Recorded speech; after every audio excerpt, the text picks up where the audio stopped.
Samuel capítulo 2.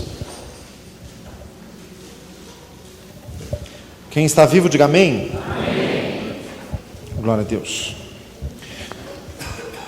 Irmãos, Samuel foi o último dos juízes. Viveu mais de 1000 anos antes do Senhor Jesus. Deus usou Moisés para tirar o povo de Israel do Egito. Teve toda aquela história dos 10 mandamentos, Mar Vermelho, conquista da terra prometida. Depois veio Josué. Morreu Josué e veio o tempo dos juízes, um período muito difícil na história de Israel, porque não havia liderança, não havia união no meio do povo, cada um fazia o que bem entendia, como diz no livro de Juízes. E o Senhor levantou vários libertadores, mas eram libertadores regionais. Nenhum deles conseguiu unificar a nação. O último dos juízes e o mais importante deles foi o profeta Samuel, que além de ser juiz é porque o Senhor concedia assim uma capacitação para a guerra, de fazer com que ele fosse, lutasse contra o inimigo e conseguisse vencer. E daí, como ele havia conseguido vitória em uma guerra, o povo acabava obedecendo este juiz. Mas Samuel foi superior a estes outros, porque além de juiz, ele era também profeta de Deus. E como ele foi criado no tabernáculo desde criança, porque ele foi entregue por sua mãe ao Senhor, ele também se tornou um sacerdote em Israel, mesmo não sendo da descendência de Arão. Diga glória a Jesus. Irmãos, nós estamos aqui no capítulo 2. O sumo sacerdote em Israel se chamava Eli. Ele tinha 2 filhos que eram Ofni e Finéias, que eram sacerdotes. Sumo sacerdote era o maioral de todos eles, haviam vários sacerdotes. 2 desses, Ofni e Finéias, filhos do sumo sacerdote. Só que homens corruptos, depravados, decaídos, que eles profanaram o sacerdócio de Deus, eles contaminaram a casa de Deus, porque eles caíram em pecado. E o sumo sacerdote, o pai deles, era muito idoso. Ele até repreendeu os filhos, mas de uma forma muito frouxa, não foi ouvido. Cabia ao sumo sacerdote então tomar uma atitude, cabia a ele agir, e não foi providenciada esta ação necessária. E daí aconteceu que nós vamos ler aqui a partir do versículo 27. 1 Samuel 2, 27. Veio um homem de Deus a Eli. Ele disse, Eli, como já falamos, o sumo sacerdote, aqui veio um homem de Deus, era um profeta. Homem de Deus. Ainda hoje o Senhor usa pessoas, ainda hoje o Senhor usa homens, usa mulheres. Mesmo no Velho Testamento tem exemplos de profetisas. Débora foi juíza em Israel. Ulda, a profetisa, foi aquela que foi consultada pelo rei Josias. No Novo Testamento temos também a profetisa Ana, filha de Fanuel, que reconheceu o Senhor Jesus ainda bebê. Diga glória a Deus. Haviam as 4 filhas de Filipe que profetizavam. Então, homens e mulheres de Deus, pessoas a quem Deus usa. Irmãos, e o Senhor está procurando pessoas para serem canais de bênçãos. Diga glória a Jesus. Veio um homem de Deus a Eli e lhe disse, assim diz o Senhor. Irmãos, Deus fala, nós precisamos estar atentos, nós precisamos estar sensíveis. Irmãos, é possível nós nos envolvermos com as situações da vida. É possível nós deixarmos com que o pecado ocupe algum espaço em nós. E nós já ficamos assim, inapropriados para ouvirmos a voz de Deus. Irmãos, e geralmente o Senhor fala o que nós não estávamos pensando, o que nós sequer estávamos cogitando, porque Isaías 55 diz que os pensamentos dele são muito mais altos, como os céus são mais altos do que a terra. Diga glória a Jesus. Então, geralmente quando Deus fala conosco, a primeira reação nossa é, mas que absurdo, isso não tem nada a ver comigo. Fala assim, misericórdia. Irmãos, isso só mostra que nós somos carne e Deus é espírito, e nós precisamos nos submeter e nós precisamos buscar. Assim diz o Senhor. Continuando o versículo 27, não me manifestei na verdade à casa de teu pai, estando eles ainda no Egito, na casa de Faraó? Aqui o Senhor está dizendo do chamado original feito para Arão, irmão de Moisés, a quem o Senhor chamou como o primeiro dos sumos sacerdotes, que era o ascendente de Eli, e aqui o Senhor estava relembrando a Eli que o chamado e que a vocação dele, Eli, vinha diretamente do Senhor, e o Senhor precisava relembrar, porque isso estava sendo vulgarizado, estava sendo banalizado, tornou-se coisa comum. Irmãos, quando a pessoa vem para a igreja, ela vem toda perturbada. Eu fico espantado quando pessoas que não são crentes, que estão procurando igreja, eu sempre fico espantado do estado no qual elas chegam, cheios de depressão, de angústia, desequilíbrio emocional completo, com a vida destroçada. Assim a pessoa entra na igreja. O Senhor vai trabalhando, o Senhor restaura, o Senhor cura a alma. Diga glória a Jesus. Irmãos, existe um termo que se usa muito entre os crentes, que é cura interior. Sabe o que é cura interior? Salmo 19:7, a lei do Senhor é perfeita e restaura a alma. Você vai ouvindo a pregação da palavra de Deus. Cura interior acontece no momento da pregação. Fala para o lado, no momento da pregação, você vai ouvindo e essa palavra vai te lavando. João 15:3, vós já estáis limpos pela palavra que vos tenho falado. Irmãos, isso vai lavando a alma, isso vai tirando os traumas, os temores, as ideias erradas, isso vai tirando as deformidades do nosso interior, isso vai nos consertando. É a lavagem da regeneração e da renovação pelo Espírito Santo, que diz em Tito 3:5. O Senhor vai nos regenerando, isso quer dizer, fazendo de novo. Diga glória a Jesus. Até que chega o que diz 2 Coríntios 5:17, nova criatura, até que nós ficamos novos. Irmãos, mas depois a pessoa fica bem. Então é incrível como esta história se repete e nós precisamos estar alertas. A pessoa chega destroçada. Passa 3, 4, 5 anos, a pessoa já está bem e a pessoa começa a ficar enjoada. Favas em misericórdia, começa a ficar cheia de razão, começa a ficar cheio de não gosto disso, não gosto daquilo, isso não está certo, começa a ficar cheia de opinião. Irmãos, infelizmente isso aconteceu em toda a palavra de Deus, isso ainda acontece nos nossos dias e nós precisamos ficar cientes disso para não esquecer. Fala para um lado, não esqueça. Porque vem Deus, vem o Senhor e nos lembra do início, nos lembra da nossa origem, nos lembra de onde nos tirou. Quantas vezes Deus disse para Israel, eu vos tirei do Egito, da casa da servidão. Quantas vezes Deus teve que dizer isso? O profeta Natã falou para o rei Davi, eu te tirei de trás das ovelhas pejadas, quer dizer, era um rebanhozinho de ovelhas. Deus tirou Davi de lá para ser rei em Israel. Então aqui o Senhor está lembrando a Eli a sua origem. Lembre de onde você saiu.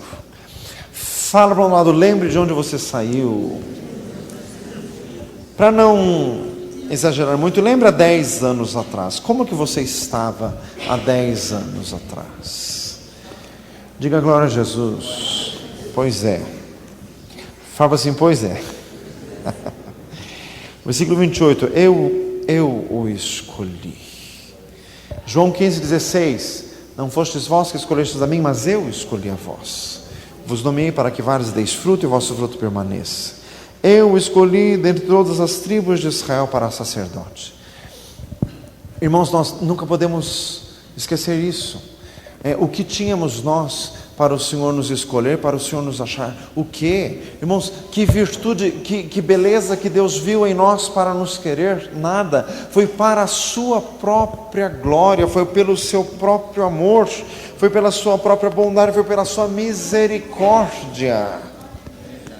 Diga glória a Jesus.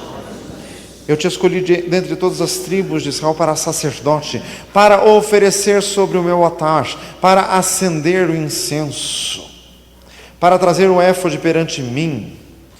Irmãos, aqui, porque Eli era sumo sacerdote, éfode era uma parte da sua vestimenta, altar, o lugar de pedra onde se matavam os animais, que eram os sacrifícios que se faziam na época, e incenso, porque diz lá no livro de Êxodo que era um dos utensílios do tabernáculo, que era o incensário. Não confunda, meu amado, porque isto já passou, isto é do Velho Testamento. Hoje, incenso não tem nada a ver. Fala assim, viu? Incenso hoje é coisa de loja hindu, aquele cheirinho esquisito, aquele palitinho assim que põe para queimar, que diz que é para atrair bons espíritos. Sai! Fazem misericórdia. Incenso não é coisa de crente, viu? Fala assim, viu? Ai, pastor, mas eu gosto daquele cheirinho. Compra um perfume. Diga glória a Deus. Irmãos, e outro altar. Eu vejo às vezes crentes dizendo assim, pastor, ali no altar. É impróprio chamar púlpito de igreja de altar. Não é altar. Altar é você. Fala para um lado, altar é você. É impróprio chamar púlpito de altar. Altar somos nós. Porque era sobre o altar que se oferecia o sacrifício. E é de nosso corpo, sacrifícios de louvor, fruto de lábios que confessam o seu nome, diz em Hebreus capítulo 13. Glória a Deus. Dei à casa de teu pai todas as ofertas queimadas. O sumo sacerdote era sustentado com as ofertas do povo de Deus. Irmãos, aqui Deus está falando para Eli o privilégio, a prerrogativa que ele tinha de poder louvar, poder glorificar a Deus, poder servir na casa do Senhor. Irmãos, e o Senhor me ensinou e jamais vou esquecer isso. Servir na casa do Senhor é privilégio. Fala para nós do privilégio. Glorificado seja o Senhor. Irmãos, privilégio grandíssimo. Nunca se esqueça disso. Fala para nós do nunca se esqueça. Glorificado seja o Senhor. Irmãos, aqui o sumo sacerdote era sustentado com as ofertas. Repita comigo, é Deus quem nos sustenta. Podemos não ser sacerdotes, mas somos sustentados pelo Senhor. Sacerdotes no sentido de ser sustentado com as ofertas do povo de Deus. Mas o próprio Deus nos sustenta. Diga glória a Jesus. Agora, irmãos, versículo 29, olha que seríssimo. Por que dais coices contra o sacrifício e contra a minha oferta de manjares, que ordenei na minha morada, e honras a teus filhos mais do que a mim, para vos engordardes do principal de todas as ofertas do meu povo de Israel? Os filhos de Eli pegavam o melhor das ofertas do templo para o uso pessoal. Além da parte que Deus já tinha designado ser dos sacerdotes, eles pegavam a mais, eles pegavam por ganância, por ruindade, por petulância. Deus falou, Deus usou Samuel, ainda criança, para falar com o sacerdote Eli, para ele tomar uma posição com respeito aos seus filhos, e ele não falou. Por isso que Deus disse, honras a teus filhos mais do que a mim. Diga glória a Jesus. Irmãos, o Senhor quer falar conosco aqui. Repita comigo, eu preciso honrar a Deus acima de todas as coisas. Irmãos, nós precisamos estar muito bem conscientes do nosso ministério perante o Senhor. Irmãos, 1 Coríntios 12 diz que Deus colocou os membros no corpo, cada um como quis, e que todos os membros têm função. Você tem uma função na obra de Deus e você precisa desempenhá-la. Irmãos, e nós precisamos, não podemos esquecer daquilo para o que o Senhor nos chamou, e nós temos que ser fiéis a este chamado. Diga glória a Jesus, sem desviar nem para a esquerda nem para a direita. Nós precisamos nos esforçar neste chamado. Irmãos, fazer a obra do Senhor com pouco caso, com descaso, isso traz maldição. Fala lá do maldição. Jeremias 48:10, maldito que faz a obra do Senhor relaxadamente. A outra tradução diz com fraude, quer dizer, poderia fazer mais e não faz. Salmo 100, versículo 2, servi ao Senhor com alegria. Colossenses 3:23, tudo quanto fizerdes, fazei de todo o coração, como ao Senhor. Eclesiastes 7, o que vier às tuas mãos para fazer, faze-o conforme as tuas forças. Diga glória a Jesus. Irmãos, Eli honrando mais a seus filhos do que a Deus. Ele chamou atenção. Os rapazes não se emendaram. O que eu posso fazer? Fazer misericórdia. Como tem um monte de gente que fica fazendo assim. Irmãos, o que o Senhor colocou na nossa alçada para fazer, é para fazermos, quer gostem, quer deixem de gostar, quer sejam necessárias medidas enérgicas ou não, tem que fazer. Fala do tem que fazer. Pais têm que cuidar dos filhos. Irmãos, aqui eles já eram adultos, mas e daí, além de serem filhos de Eli, eles eram também na escala hierárquica inferiores a Eli. Então eles tinham que obedecer. Se falando não resolveu, era a hora de agir. Fala do lado, agir. Meu Deus. Diga glória a Jesus. Irmãos, isso aqui é sério. Seríssimo. Veio maldição sobre a casa de Eli. Nós vamos ver a continuação do texto, que foi terrível. Porque ele deveria ter tomado uma atitude e não tomou, e ele acabou carregando pecados de outros por causa da sua omissão. Diga glória a Jesus. Irmãos, e nós não podemos, irmãos, já chega os nossos próprios problemas para nós ficarmos carregando os alheios, os dos outros. Se nós nos desincumbirmos daquilo que está no nosso poder fazer, nós não seremos responsáveis por isso. Irmãos, então, em igreja, diga glória a Jesus. Irmãos, em igreja, o que entra, o aspecto, é um aspecto assim pessoal, é um aspecto de amizade. Você vê o outro irmão que está fazendo errado, mas ele é seu amiguinho. Que lindo. Fala assim, que lindo. Vai levar os dois na cabeça, maldição seríssima de Deus. Um porque fez errado, o outro porque viu e não falou. Fala assim, misericórdia. Irmãos, na igreja, santidade é maior do que amizade. Fala assim, viu?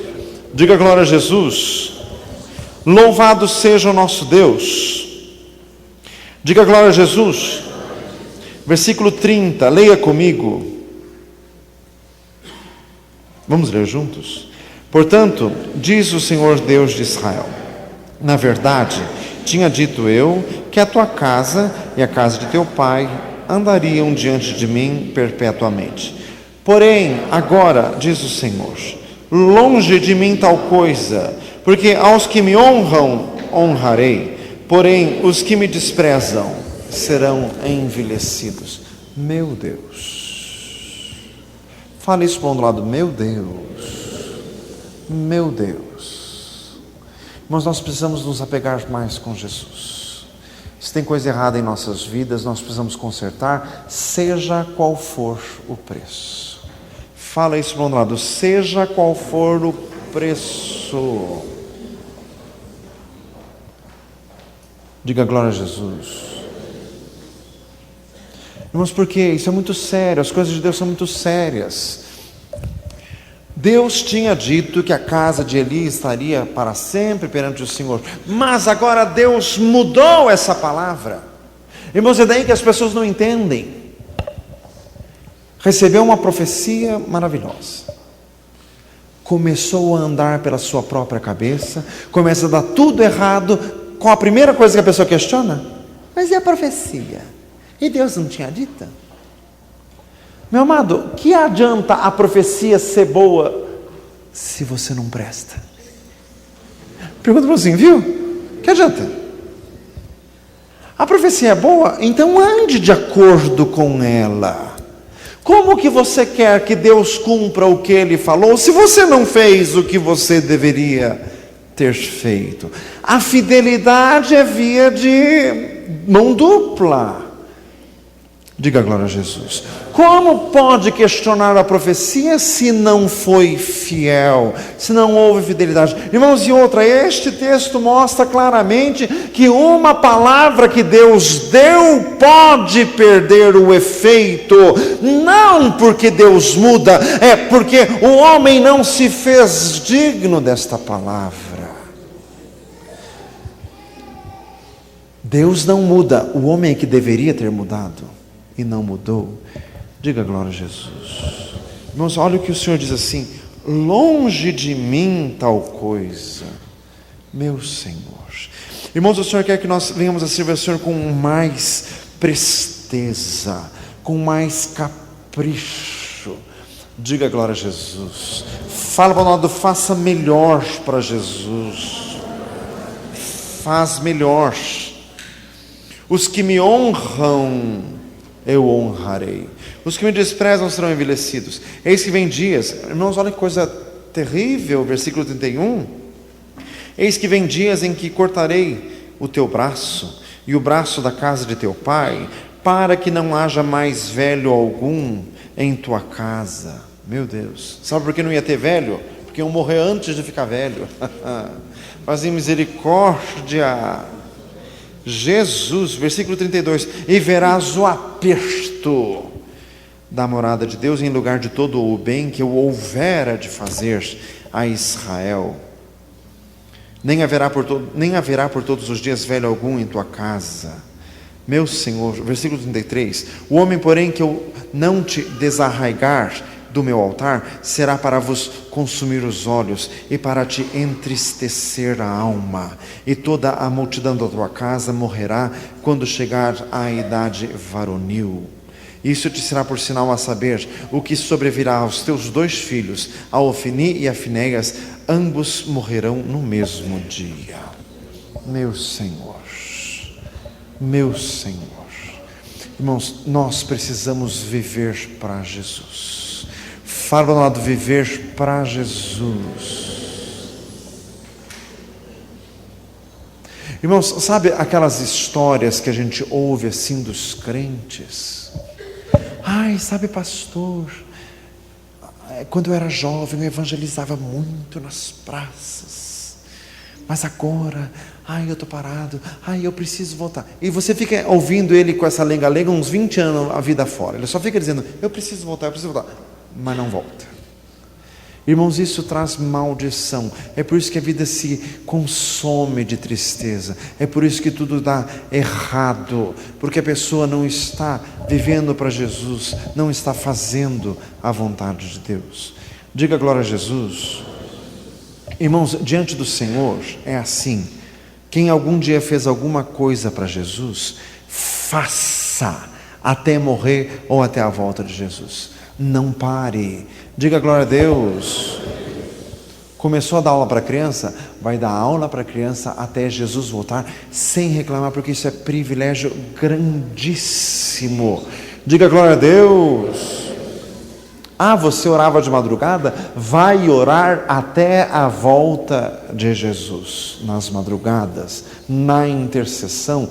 Irmãos, é porque é que daí vem as doenças, e vem os problemas, e vem as opressões. É porque não continua, porque parou a obra. Irmãos, quem lança a mão do arado e olha para trás não é digno do reino de Deus. Lucas 9,62. Sede sempre firmes e constantes, sempre abundantes na obra do Senhor, sabendo que o trabalho não é vão no Senhor. 1 Coríntios 15,58. Diga glória a Jesus. Gálatas 6,9, não nos cansemos de fazer o bem, a seu tempo ceifaremos, se não houvermos desfalecido. Apocalipse 22,11, quem é santo, santifique-se ainda, e quem é justo, faça justiça ainda. Diga glória a Deus. A parábola dos talentos, o Senhor deu os talentos e disse assim, negociai até que eu venha. Repita comigo, eu preciso trabalhar para Jesus até a volta de Jesus. Diga glória a Deus. Se você não fizer isso, a sua vida é consumida de maldição. Por quê, irmãos? Porque o privilégio da salvação é muito grande. Fala para nós, do privilégio da salvação é grandíssimo. Vamos ficar de pé. Glória a Jesus. Glória a Deus. Feche os teus olhos. Só o Senhor é Deus.